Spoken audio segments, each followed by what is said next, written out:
Actress दिशा पाटनी के घर पर फायरिंग करने वाले 2 गैंगस्टर्स ढेर हो चुके हैं, या यूं कहें कि मिट्टी में मिल चुके हैं, क्योंकि वो शायद भूल गए थे कि ये उत्तर प्रदेश है। और यूपी के मुख्यमंत्री Yogi Adityanath loud and clear ये मैसेज दे चुके हैं, ये संदेश दे चुके हैं कि प्रदेश की कानून व्यवस्था को हाथ में लेने वाले माफिया बदमाश मिट्टी में मिला दिए जाएंगे। तो योगी ने कहा है कि योगी राज में अगर गलती तो बचेगा नहीं गैंग गोल्डी, क्योंकि चाहे अतीक अशरफ के हत्यारे हों वो पकड़े गए, पंजाब में सिद्धू मूसेवाला के हत्यारे पकड़े गए, हरियाणा में एल्विश यादव के घर फायरिंग करने वाले गिरफ्तार हुए, लेकिन यूपी में दिशा पाटनी केस में 2 शूटरों को यूपी एसटीएफ ने ढेर कर दिया है। और ये मैसेज शायद विदेश में बैठे गोल्डी बरार और रोहित गोदारा तक भी पहुंच गया है। माफिया अगर सिर उठाने का तो साहस करेगा तो उसको मिट्टी में मिलाने का काम भी सरकार करेगी। और इस एनकाउंटर के बाद इन गैंगस्टर में भी डर दिख रहा है। तभी तो एनकाउंटर के 12 घंटे में ही रोहित गोदारा ने पोस्ट कर इसे क्षति माना है। यानी वो खुद समझ गए हैं कि उन्होंने योगी राज में जो डॉन बनने की कोशिश की थी वो उनकी गलती थी, क्योंकि योगी राज में ऐसे डॉन सीधे ठोके जाते हैं। दिशा पाटनी के घर फायरिंग के बाद योगी आदित्यनाथ ने उत्तर प्रदेश पुलिस से 120 घंटे में ही इस केस को सॉल्व करने का, जिसे कहा जाए कि निर्देश एक तरीके से दिया था, लेकिन इन 120 घंटों के दौरान पुलिस ने 2500 सीसीटीवी खंगाले, कई सबूत भी जुटाए। मामले में कई लोगों से पूछताछ भी की गई और तब जाकर मामले में शामिल 5 आरोपियों के बारे में जानकारी मिली। और सबसे अहम सबूत वो था जो कि सीसीटीवी में कैद हुआ था। इसमें आरोपी दिशा पाटनी के घर फायरिंग करते हुए ये आरोपी दिखाई दिए थे, क्योंकि सीसीटीवी में अपाचे बाइक पर सवार होकर शूटरों ने फायरिंग की थी। करीब 50 सेकंड का ये वीडियो 12 सितंबर रात 3:37 का है, जब शूटरों ने 4 फायर किए थे। और इसी सीसीटीवी के आधार पर जब दूसरे सीसीटीवी फुटेज खंगाले गए तो कड़ी जुड़ती चली गई।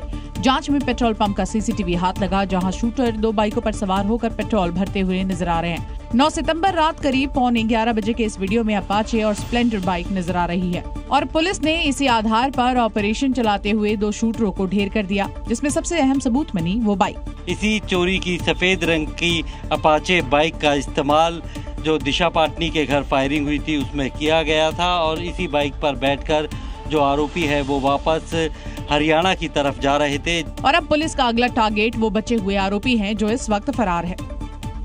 और उसी टारगेट को पूरा करने के लिए पुलिस फोर्स एक्शन मोड में काम कर रही है। जांच में खुलासा हुआ है कि जो शूटर दिशा पाटनी के घर फायरिंग करने आए थे वो बरेली के एक होटल में रुके थे और पुलिस उस होटल तक भी पहुंच गई है। और ये बरेली का वही पंजाब होटल है जहां 10 सितंबर को शूटर रुके थे। सीसीटीवी में दिख रहा है कि एक शूटर गली से आता है और होटल की सीढ़ियों से कमरे में घुस रहा है। उसी आधार पर पुलिस फरार तीनों आरोपियों के लिए सर्च ऑपरेशन शुरू कर देती है। इसको एक चुनौती के रूप में लिया गया था और लगातार मिशन मोड पे इन सभी इन अपराधियों को खोजा जा रहा था। इस गैंग को कि अन्य अपराधियों को भी आइडेंटिफाई किया जाएगा। जांच में खुलासा ये भी हुआ कि इस केस में 5 आरोपी शामिल थे। 5 लोगों को रोहित गोदारा और गोल्डी बरार जो कि विदेश में बैठे हैं, जिन्होंने सोशल मीडिया पर पोस्ट डालकर इस फायरिंग की जिम्मेदारी भी ली थी, बरेली भेजा था और दिशा पाटनी के घर पर फायरिंग करने के आदेश दिए थे। इसमें एक नाबालिग भी है जिसकी तबीयत खराब हो गई थी और वो वापस लौट गया था। जानकारी ये भी सामने आई है कि बदमाशों ने 11 सितंबर को पहली बार फायरिंग की थी, लेकिन खबर हाईलाइट नहीं होने की वजह से 12 सितंबर को फिर से गोलीबारी की गई थी और इसी के बाद केस सुर्खियों में आया था। तो यूपी पुलिस ने अगला टारगेट सेट कर लिया है और उस दिशा में कदम भी आगे बढ़ा दिया है। लेकिन अरुण और रविंद्र जो कि मिट्टी में मिल चुके हैं, उनके पास से जिगाना पिस्टल बरामद हुई है और ये जिगाना पिस्टल भारत में बैन है। लेकिन शूटर्स के पास से इसका मिलना कहीं ना कहीं एक बड़ा सवाल जरूर खड़ा करता है कि आखिर इनके पास ये आई कहां से। जिगाना पिस्टल लाइट वेट और सटीक निशाने के चलते गैंगस्टर्स की पहली पसंद है। और इस जिगाना का इस्तेमाल पहली बार नहीं हुआ है।